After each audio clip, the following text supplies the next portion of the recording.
Welcome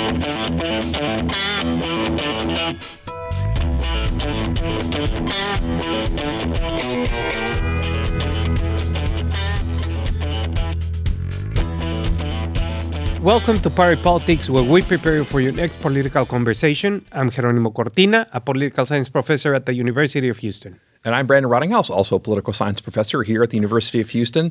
Thanks for hanging out, talking a little politics with us. This week, we're going to talk about voting. Not because we are voting right now, I don't think. At least check that, make sure. Yeah. I don't think we are. Okay, good. We're set. But what we're going to talk about really is about why voter turnout is so low and maybe some strategies for how to make it better. This is something the state has confronted for a very long time. We like to think the state is really good at everything. Football, barbecue. The best barbecue in Texas is by definition the best barbecue in the universe. But voter turnout is terribly low in the state, and it has almost always been. So the question is sort of why that's the case, and then what the rules are that make that more or less the structural kind of outcome that we as political scientists would expect given those indications. And finally, what can we do about it? Right. Political science can help us a lot actually to find these kind of different experiments that help us to understand why it's happening and then to solve it. So there's lots of opportunities for the state to be able to improve it if we are creative and willing to invest in these kinds of solutions. So indeed, it's a big if. But let's talk about it anyway, because this is something that's really important, right? I mean, obviously, without belaboring it too much, participatory democracy relies on people coming to vote. And if we don't have as many people coming to vote, you simply have a smaller share of opinions that are going to be heard. And that means you're going to have a much smaller segment of the population represented, and the policy outcomes are going to be narrowly connected to them. Correct. So the big question, I guess, to start with is just why is voter turnout so low in Texas? What are the reasons? So I think that it has to do with lack of understanding of the implications of not voting. Yeah, okay. So the first thing is whoever wins a majority, whether it's in the state legislature or whatever it is, has a fiduciary right to implement the policies in which those persons were running, right? So if they're conservative, they have the majority, guess what we're going to get? A majority of conservative policies. If it's liberals, then you're going to get whatever it is that they do, right? So, well, we wouldn't know because that doesn't really exist in Texas. Right, It almost never has in a way that's recognizable in other places. Indeed. But that is something extremely important, right? So if people start complaining, oh my God, I don't like this, I don't like that, well, I mean, like the only resource that you have is to vote. So part of I think of what we have been failing in terms is trying to explain to people, right, the importance of their vote in the sense of it has implications for your life. It has implications in terms of taxes. It has implications in terms of what you can and cannot do. It has implications in terms of the policies for the future, for your schools, so on and so forth. So if you're able to explain that in a way that people understand, is going to be something interesting. Drawing a close connection between you voting and for a particular party or person and then the outcomes in terms of your preferences, right? Taxes or, whatever it is. And the problem with that, right, it sounds very nice, but the problem with that is that you enter the issue of collective action, right? And the issue of collective action is that if you are a rational individual, say like, whatever, my vote doesn't count because it's one out of thousands. So I cannot swing an election anywhere or shape. The problem is when every single person thinks the same and only a very small minority of voters in terms of numbers control the election, control the outcomes, and therefore control the policies. There is this concern that primary elections do that. There's actually kind of a movement afoot in terms of sort of people who study voting to suggest we should just get rid of primaries because primaries really are the thing that produces the most extreme individuals, right? And as a result, then you have kind of these two very distant in ideological options, which doesn't really represent people fully, right? So that then, of course, if you have a narrow number of people voting in a primary, and then you have a gerrymandered district which supports either Team Red or Team Blue, regardless of who that nominee is in almost every case, then the outcome is going to be something that most people are unsatisfied unsatisfied with. So I think that's definitely a concern. But there's more to this. I think, too, that the fact that Texas has almost always been a one-party state is a serious problem. So you get to the question of motivation, right? Why should I vote is the question people ask themselves, right? And we have like 100 economic and political science explanations for why people do and don't vote. But it comes down to the following. Do people feel efficacious about their vote? That is, do they feel like that their vote matters? Well, if it's a one-party state and or a one-party district, then you think, yeah, probably it doesn't, because this isn't something that to me matters, right? I could vote for the other team and it's never going to matter. I could vote for the team that's going to win anyway, and what's the difference? So that really creates this kind of lack of efficacy. So the one-party state rule is definitely an issue. But there are other issues too, right? I mean, the structural components of the rules also dictate this, right? So for instance, how we vote matters. The states that vote by mail, like Minnesota and like Oregon, Washington State, they have a tremendous number of people voting. Their voter registration rates, their voter outcome rates, turnout rates are like 70+%. That's way higher than the national average. Oh, yes. In part because they mail you a ballot, you fill out the ballot with the documentation they give you, you do your research, you send it back, and you voted, right? Yep. Unfortunately, there's no sticker action, right? So you're not going to get to kind of brag about it, but who cares when you have 80% of people voting? So that's something that is kind of one element that can be a successful outcome here, where Texas doesn't do that, right? It's funny because the history of how registration has operated in Texas has basically always had this kind of limitation, right? For a long time, there were these illegal measures in place, right, that basically wouldn't allow for certain kinds of people to vote, right? Certain ethnic and racial minorities weren't allowed to vote for various reasons, or vote in primaries, or vote in parties. Those kinds of things have been sort of largely washed away, but the vestiges of those things are still there. So even something like registration rules in terms of when you can register, right? You have to be registered, the kind of 60 days before the election. That definitely is something that is a burden. It's a hurdle. And it's one of those things that other states have done away with and said, you know what, we can register today to vote today. That's an easy solution. But it's complicated because the politics of it create these issues. But those rules all matter, right? How long you have early voting for, right? That matters too. So all those kinds of measures is definitely a piece of this. But I want to kind of kick it back to you and ask a question about youth and voting. Texas is a pretty young state and also is a kind of very diverse state. And so this is obviously an issue that the state confronts when it comes to voter turnout, because these are groups that are less likely to vote. What does that mean in terms of total turnout, and how does Texas compare to other kinds of states?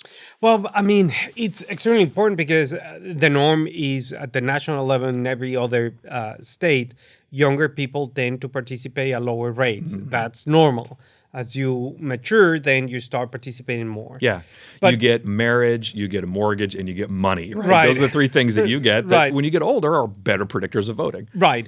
So one of the important things is to start inculcating to young people, right, the issue and how important voting is. And that it is not only a civic duty, but it's also something that you need to do in order to be a member of your community. So when you start inculcating that and start saying you need to show up, and that's it. Yeah. And yes, it is complicated sometimes to vote. It takes time, but it's something that you must do. And frankly, we have not been doing a great job, especially when we're thinking about middle school and high school in terms of inculcating these civic responsibilities. Civic courses are completely gone from the Texas curriculum, right? And it has to be a mandatory course to inculcate to kids, right, that you are a member of the polity. Yeah. You are a member of your community, and that membership requires you to do 1, 2, 3. Yeah. And the same thing that requires you to be a member of Amazon Prime or to be a member of a gym. Yeah. You have to be engaging in that so you can see the benefits of X, Y, or Z. Yeah. I wish I could see more benefits from it. I know. I guess you got to go more often. Yeah, that's the issue. Yeah, that's my issue. To the gym. To the gym. I know. It's always a problem. I'm there with you. Texas is a unique state for lots of reasons that is burdened with some of the things that other states aren't. So we're really big. It's like kind of very urban. And so turnout is a challenge because sometimes it's harder to turn people out in these urban areas. So for instance, if you look at the kind of polling, when we ask people questions about like the degree to which they're likely to turn out and the obstacles they face. Things like transportation is suggested by 14% of Texans as a reason they don't turn out to vote. It's 5% for Florida. So, Texas has similar components to Florida, but the kind of sprawl of it is a challenge. Questions about like having the correct form of identification is another. There was a huge fight about voter ID, right, about a decade back. The voter ID issue obviously too limits who's going to be able to vote. And even though the actual kind of outcomes on this is mixed, right? It's not a clear kind of it's going to hurt overall. It's actually sort of mixed in terms of its outcome. But for sure, it's definitely hurting some people's ability to vote. So that's a huge factor. But it's also just the kind of fear of it, right? Not knowing if you have the right ID is another thing. So that gets back to your question and your point about education. Telling people and informing people about what they have to do it is important. And that's really hard. We actually know this. Some of my undergraduates and I did a study that looked at the county websites of the county voter registrars and the kind of in the counties in terms of the information they're giving about voting, and it's wildly disparate. Like the big urban counties have the money, they have the expertise to be able to have really engaging kind of documentation and videos and sort of very colorful kind of graphics about how to vote, even in times of crisis like we did this during COVID. But other counties don't do anything. The websites are outdated. They don't have the updated information about where to vote. So there are lots of differences there in terms of sort of how the people are educated about what's going on. And that creates this imbalance in terms of turnout. So if people aren't educated, it's going to make it hard for them to, figure out what's the right thing for them to do. Vote by mail. I mean, that's the easiest way to increase these. But again, you need that kind of education and you need that kind of preparation, right? Well, so let me ask you this. Republicans say vote by mail is where fraud lives.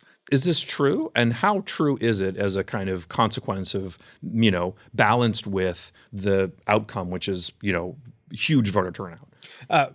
No. I mean, there is no significant evidence. Of course, in every single election, you're going to have hiccups. In every single election, you're going to have someone that purposely or not did something wrong in terms of voting, right?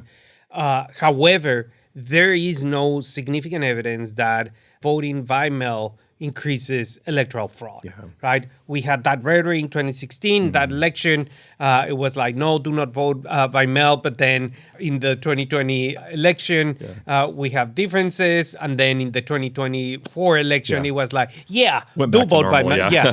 So, I mean, but it's easier, right? If you want to make things easier, especially when you're thinking about younger generations, right? Younger generations are 100% completely used to get their stuff immediately, right? They don't have to go to the music store, to record store to buy a CD, right? It doesn't exist that. They don't anymore. You do Spotify or whatever it is, and boom, it's right here, right there. So voting has to be like that, and we have the technology, we have the securities in order to make voting, even electronic voting, secure. If we can send money from here to London in 30 seconds, right? And the money gets there, boom, just like that, we can definitely vote via an app or something like that. This technology was promised after the 2000 election. As you recall, the federal government put a lot of money and resources and organization behind basically reforming how voting happened in this country. They did a pretty good job in terms of providing some funds to local governments to be able to update their voting system. So like places like Harris County have got more newfangled equipment now. So now we can vote with touchscreen and things like that. But it didn't affect everybody because not everyone had the ability to apply that money. And the promise of it kind of dissipated a little bit, right? After the 2000 election, which most people will forgot, but we certainly didn't. It was this kind of long, drawn-out scenario. The problem was the root of kind of how we were voting, right, in Florida in particular. But it wasn't just a Florida problem. It was a problem kind of across the country. Well, fast forward to today, that money runs out, and we're still confronting some of those same technological issues that were problematic back, 25 years ago. So those kinds of issues still have to be resolved. And it takes money, honestly. And that's the one thing I think that mostly people aren't willing to pay up for. Like spending money on voting seems like a waste, right? And I can see this from a legislative perspective. Like I have so many things that have to be funded. I have all these different constituencies that come to me with their hand out for projects. Am I going to spend $1 million, $2 million, $10 million on voting equipment? Yeah. Like that's a hard sell. But I mean, and the other problem with that is not only having the technology, it's about the implementation. Yeah. So we have 15 different ways by which every state votes. And then counties at the end are going to be the responsibles for implementing those things. Yeah. And they actually run the elections. Yeah. So just in Texas, you have 254 ways, right, to implement an election. Yes, of course, given state laws, so on and so forth. Yeah. But there's a lot of variation. Yeah. And that doesn't give you that certainty in terms of, I don't know. And it's become a political issue, right? Absolutely. Obviously. And I don't want to say that this is a Republican thing or a Democratic thing, because if you look back in history, when the Democrats ran Texas, they were just like the Republicans are now. They want to limit the electorate. That's the smart play. You're in power. You want to make sure your voters are voting and the other voters are not. Like, that's just the sort of way things are. And history has shown that that's exactly true. So this isn't something that's like unique somehow to Republicans these days. But for sure, that's what's going on right now. And so restricting those rules and limiting the ability for how people vote is certainly going to obviously restrain who votes, right? So things like banning drive-through voting, right? 24-hour voting. Yeah. These were little kind of innovations that were tried during COVID with the hope that there would be sort of an opportunity to be able to get people to vote. Like the number of people who took advantage of that was really small, but at least it showed there was some interest in terms of trying to meet voters where they are, right? Making it more convenient. That's the whole thing. And once those things go away or the states decide that they're not going to let that happen, it creates this kind of real blanket effect where then sort of very few counties are willing to innovate. We're going to do the best we can, but that's not going to get us there. Voting is also, I mean, to start with a very simple thing that could increase turnout, right, is to make national elections or state elections or whatever it is a holiday. Yeah, I like that. I mean, it's very simple, right? Or having on a Sunday or something like that. But elections are held on a Tuesday. Right? On a Tuesday. People have stuff to do. Sometimes they're held in summer. Right. Sometimes they're held, on a Saturday. Right. Like, this is the problem, right? Where, again, you have to kind of meet people where they are, right? And there are moments here where the state has done a good job at kind of expanding early voting, and that increases the chances that people might go vote. But, again, early voting is really for people who are going to vote anyway. It just makes it sort of more convenient. So I'm all in favor of that, but we're talking about people who, don't vote, right? You've got, millions of people in the state who don't vote, and that by itself is obviously kind of one limitation. But before we get into more details about kind of how to solve this problem, I want to ask you about people who are not registered to vote, eligible but not registered. There are about 2 million people in Texas who fit this criteria, right? We talk a lot about people who don't vote, and certainly there are too many of them, but there are also a lot of people who are eligible to vote who are not registered to vote. What is happening there? Is this the parties at fault? Is it the candidates who aren't interesting enough? Is it the rules are too complicated? What is keeping people from getting registered to vote? I think it's a combination, right? Because in order for you to get registered to vote, you have to take some kind of action, right? Either you have to go and get your new driver's license, right? You have to go to the county register and say, I want to send me a form so I can vote. Yes, extremely complicated, right, to get the form. And and people that are not registered and are eligible to vote most of the times have certain characteristics, right? Those characteristics can be, for example, that they do not have transportation, that they don't have a ballot ID, that they don't have, a combination of many things, right? Yeah. And usually, or they think they don't have it, right? In which case, they just kind of drop it all together, right? Because it's complicated, right? It's like, in order to vote, you need, if you misread or something like that, U.S. passport. Like, well, I don't have a U.S. passport, then I don't vote. Yeah, but it's not only a U.S. passport. You can use your driver's license, a state ID to show, military ID, so on and so forth, right? Yeah. So no, that's right. And that gets back to money and education, right? It takes time and money to spend to get people educated about the abilities to vote. We need like a voting concierge, right? Where it's like, I'm going to help you specifically to walk through it. How about AI as a tool that lets people say like, okay, here's how you're going to register to vote. Do you have the following? If not, okay, do you have this? If not that, then this. And here are the rules about this. You have to do it this way and this way, right? Sort of there is this adaptive technology that's so pervasive now that gives us the opportunity to be able to let people have those chances to kind of understand where they are, what they need, and whether they're eligible or not to vote, because maybe at the end of the day, you're not eligible. But I think at least we want to give people the opportunity to understand where they are and then move from there.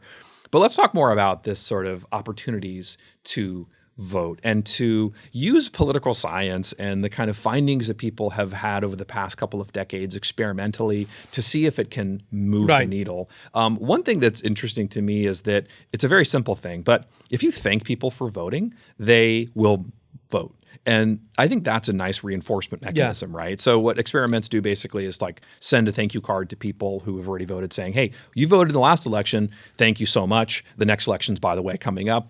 Please vote. That has a pretty positive effect on getting people to turn out to vote. The other thing is, and I'm almost embarrassed to say this, shame, right? Yep. Frankly, also embarrassment, right? Like you embarrass people by saying, look, your neighbors all voted. You haven't voted yet. Like you should get out there and do it. That kind of monitoring has an effect too, which we've sort of experimented with on ourselves, right? So what other kind of things are there that make it kind of interesting and make it useful to, kind of have a creative way to encourage people to vote? Well, another way, in addition to shame, in addition to thanking people, is their connection with their community. So there has been some research that has been done by some of our grad students, right?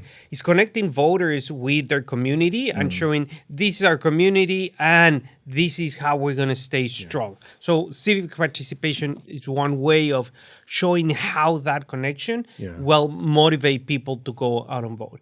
And then also, it's not only on the individual level, right? It's also this institutional level that is, if you're not engaged, as many voters are in the electoral process, it's like, you're not going to do it. It's complicated. It is, just to find out, for example, if you want to do a good job, the number of elected positions that you have to research, they're a lot. Ballot length is a huge issue. Yes, ballot length is a huge issue. We don't have straight ticket voting anymore, right? Yeah. So those things are complicating the costs associated with the potential benefits. No, I like the way you put that, because costs is how one calculates the sort of economic benefit of voting, right? Like I said earlier, the kind of efficacy is a combination of what the benefit to you is and what the cost is. And as the cost rise, it outweighs the benefit, and that becomes a kind of issue. So you have to make it more convenient for people in all these different creative ways. Right.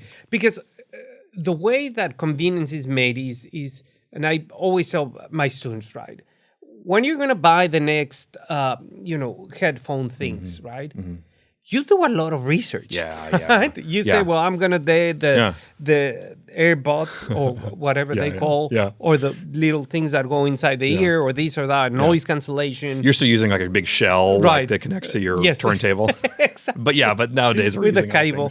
But those things, right, they spend time because they want to get the best deal. And the same thing is for politics, right? So also, on the other hand, candidates, right, have to be more clear in terms of what they're selling. What's going to be the policy that they're selling? Unfortunately, the policy discussions are the least discussions that candidates have, and they think about, raw meat thrown to the lions to discuss these things, because that's the thing that motivates people. It motivates the people who are most likely to vote, and that is not the kind of people who otherwise look at this and say, I need to go participate because my future is on the line. Right. But then is this issue about accountability. It's like, no, I'm not voting for you because you haven't talked about the policies. You have talked about only politics, not policies. So true. that would be also a way of holding elected officials accountable. Yeah. Like really accountable. This is what you're going to do. 1, 2, 3. Have you done 1, 2, 3? Yes or no? Yeah. No? Okay. Thank you for your service. Bye. Yeah, totally. Next one. Yeah. No, I think you're right. And I think that education component's really important. I think making election day an event would be really useful. Oh, yeah. It's actually ironic because some people find that having kind of one day for election day as a motivator to vote is really important. And it means longer lines and means more pressure on poll workers that one day. But early voting actually in some ways detracts from that, which makes logical sense because like having that one big bright moment, that big day of election day is important. But look, I think you're right. You give people the day off. We could, give that sort of as an opportunity. I feel like we have to have a new deal for voting. I feel like we have to have a kind of real kind of renaissance in terms of how we approach voting in this country, really encouraging people to do it, educating people, giving people all these opportunities to vote, as many as possible. Yeah. Now, this is pie in the sky stuff, right? This is like big picture stuff, right? Like if like you and I going to the gym. Yeah, yes. Right, yeah. Regularly. I'll see you there tomorrow. Yeah, of course. Yeah, I mean, that's no, what you won't. Yeah, exactly. Well, that's the problem. Yeah, like we have to kind of set the stage for this. And so I feel like if we really invested in this, that we could definitely do it and people would respond to it because this is really the kind of way that the country was founded, right? But we have all these competing interests. People have to participate with their own opinions and voices, and then things get better. Is the incentive structure for the powers that be to make these decisions on both sides of the aisle? So true. Yeah, so and true. The answer to that is like, I don't think so. Yeah. And I think also, too, part of that is revamping how we teach civics and government in this country. Yes. Like what we're kind of required to teach is like the nuts and bolts of it. Who is elected when and for how long? Yep. These are all important, functional, foundational questions. But there is another part of this, which is about kind of what this all means, like how people participate in this process, how important it is, what the history of it is, empowering students to make these kinds of choices. Oh, absolutely. That works for younger people and older people, too, right? Who may have lost the thread when it comes to where we are in this democracy. I mean, just explaining the connection between life, liberty, and the pursuit of happiness. Yeah. No other country on this earth has those principles, and those principles are just manufactured within our democratic political system. Yeah, that needs us to help. Yeah. Absolutely. So that's it for this week. And also that's it for this season of Party Politics, which we want to thank everyone. Yeah, thank you for listening. Thank you for watching. It's been a pleasure to bring you kind of great political information. And so hopefully we'll see you next fall.